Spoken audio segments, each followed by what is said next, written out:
Lige siden den 22. august 2020 har der været krav om mundbind eller visir, når man rejser med den kollektive trafik. Det gælder også, når vi rejser her med MY Veterantog i dag, så det bliver en spændende og anderledes tur.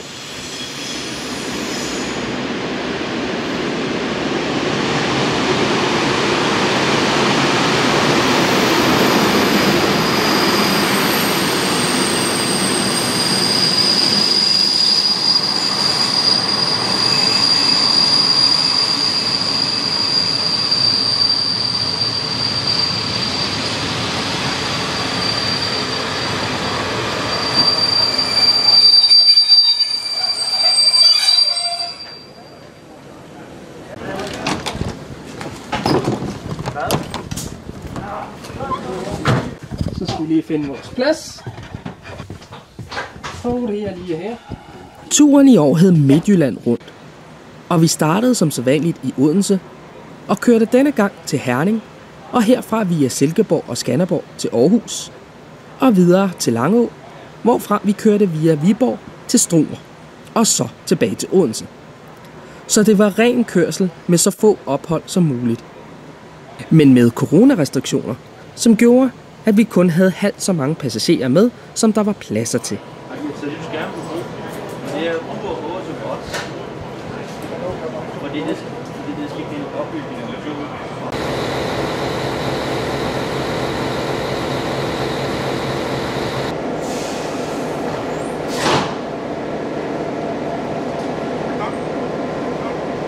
Jeg glemte butikken.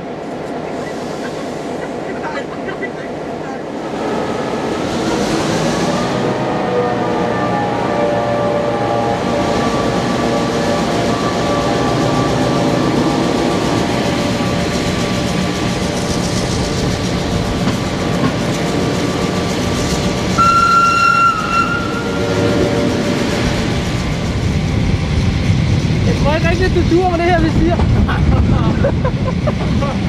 Jeg tror, jeg skifter over til mundbind lige om lidt.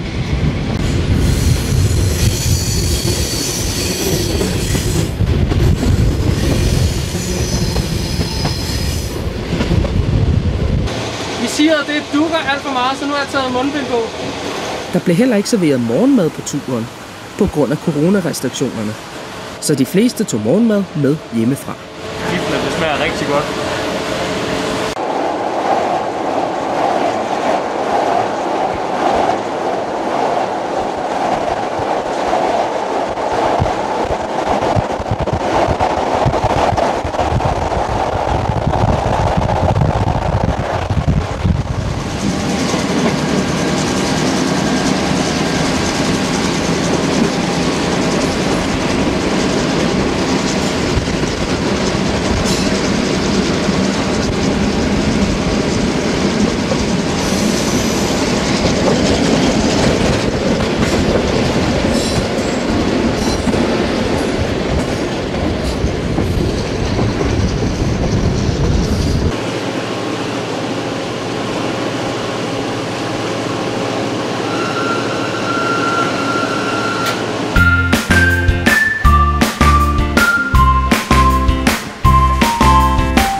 Op igennem Grejsdalen, som jeg personligt synes er en af Danmarks smukkeste strækninger, der kan man være heldig at høre MY'eren arbejde sig op igennem dalen.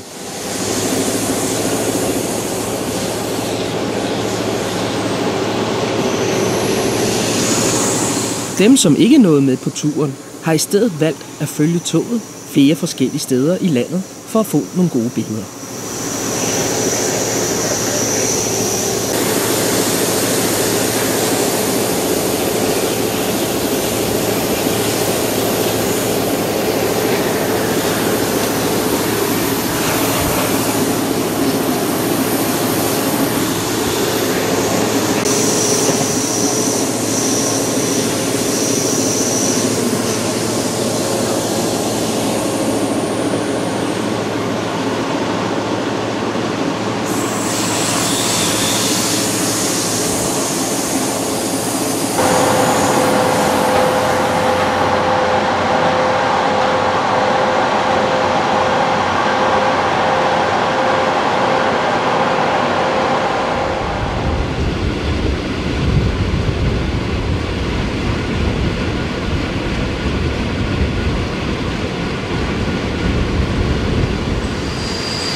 Fra køreplansskiftet den 13. december 2020 overtager Arriva Svendborgbanen og også strækningen mellem Vejle og Struer. Det betyder, at der fremover kun er få daglige afgange med DSB mellem Struer og Vejle. Resten af afgangene vil køres af Arriva, så synet af 2 IC3-sæt, der krydser i Herning, vil fremover blive meget sjældent.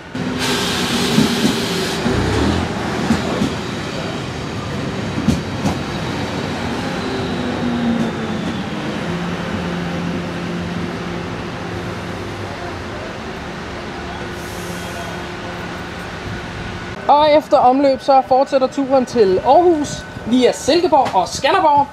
Så vi er vist klar til afgang nu.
På vejen havde vi håbet at nyde udsigten over Silkeborgsøerne.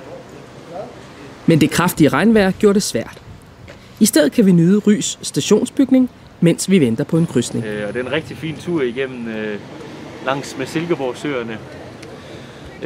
Og der har vi har jo Ry stationsbygning herovre. Rigtig fin gammel stationsbygning. Tilbygget med bindingsværk. Det er rigtig fint, ja. Man kan se den gamle stationsbygning nedenunder.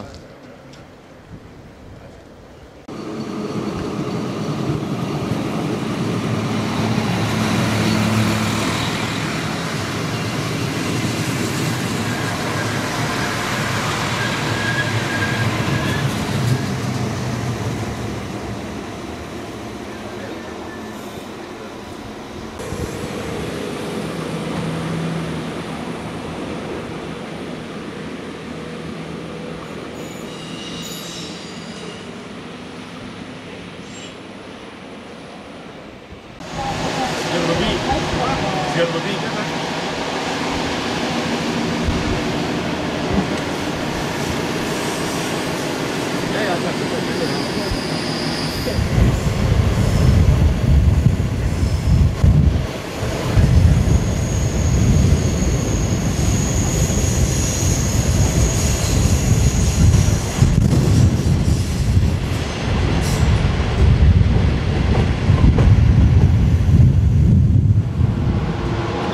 Ja, tak. Også kaldt 746.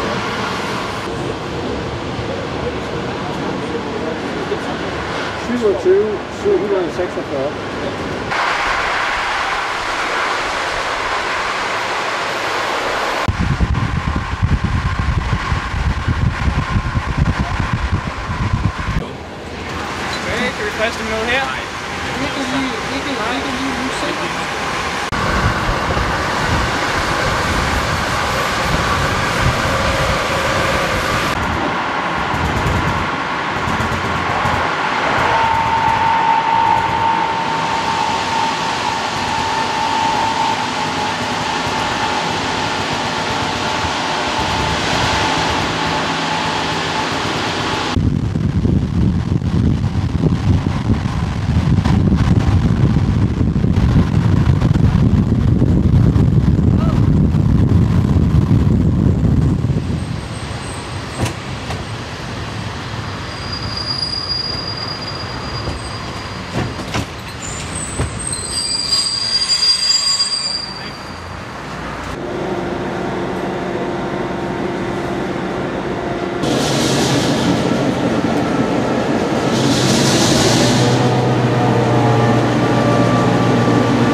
er vi kommet til Langå, og her fra Langå så kører vi til Struer via Viborg.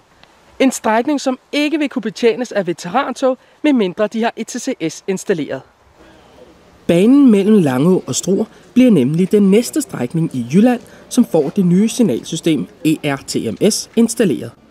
Og det er der endnu ikke nogen veteranklubber, som har materiel med dette sikkerhedssystem installeret. Selv DSB bliver nødt til at trække sig fra næste køreplansskift, da de endnu ikke har nok togsæt med ETCS installeret.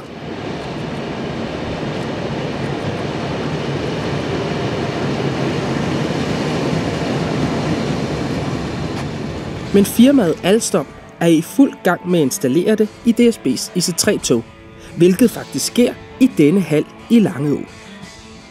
Så fra den 13. december 2020 er det indtil videre slut med DSB mellem Langå og Struer. Og her ses dagens ene af 2 DSB-afgange til Struer via Viborg, før vi følger efter i samme retning.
Afgangsmusik, og så triller vi. Så er der musik i Langå.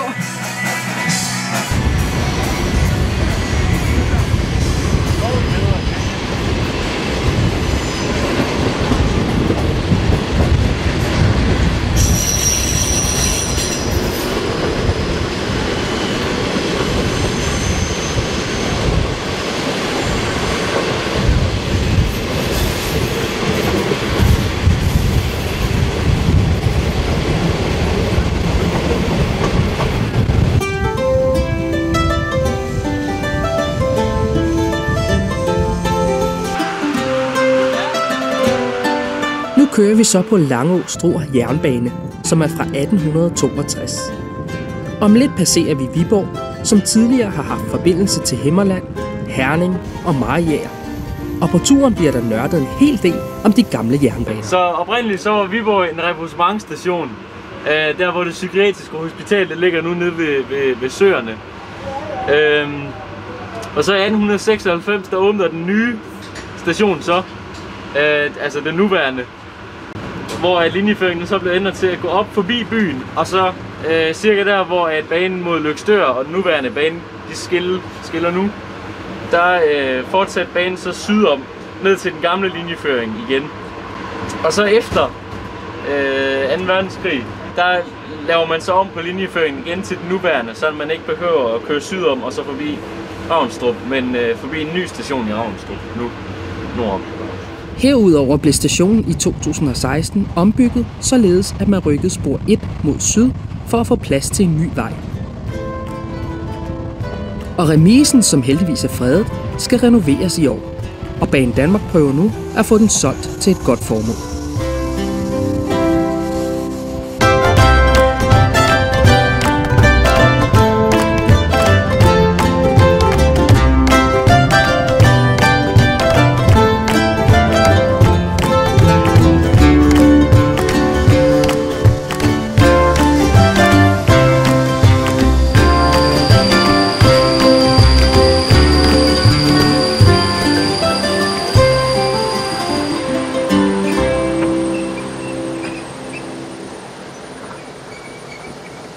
Skive Vestsallingbanens rejskyde noget.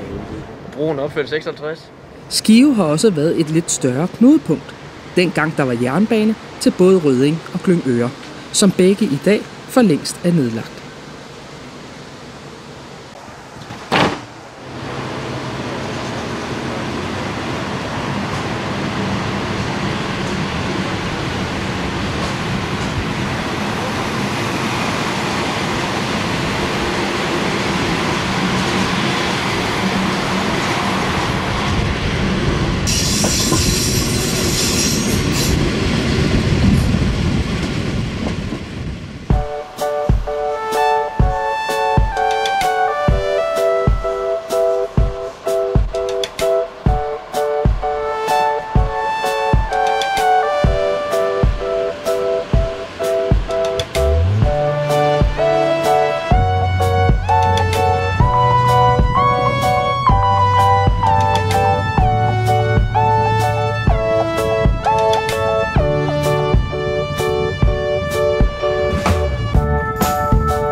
Så er vi kommet til Struer.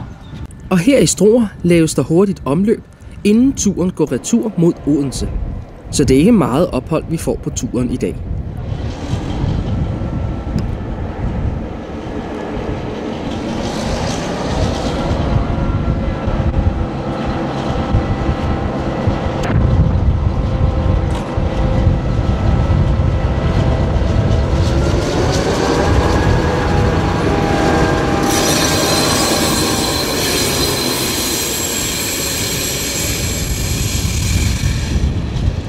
Sidst vi var i Struer med EMY veterantog, var der mulighed for at se Struer Jernbanemuseum. Her holder nemlig en del gammel materiel, som dog desværre ikke har været ude at køre i nogle år.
Vi holder nu ind til siden her i Tommerup for at blive overhalet af et intercitytog og et lyntog. Og snart så er vi i Odense, og det betyder slut for denne MY veterantogtur.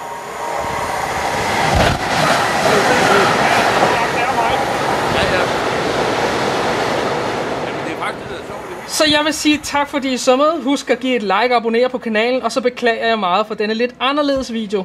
Men på grund af corona, så kan vi ikke gøre nogle ting, som vi plejer at gøre. Så husk at give et like og abonnere på kanalen. Mit navn er Kenny Cardiversam. Og hej. Den er virkelig flot. Og den er mega tydelig også.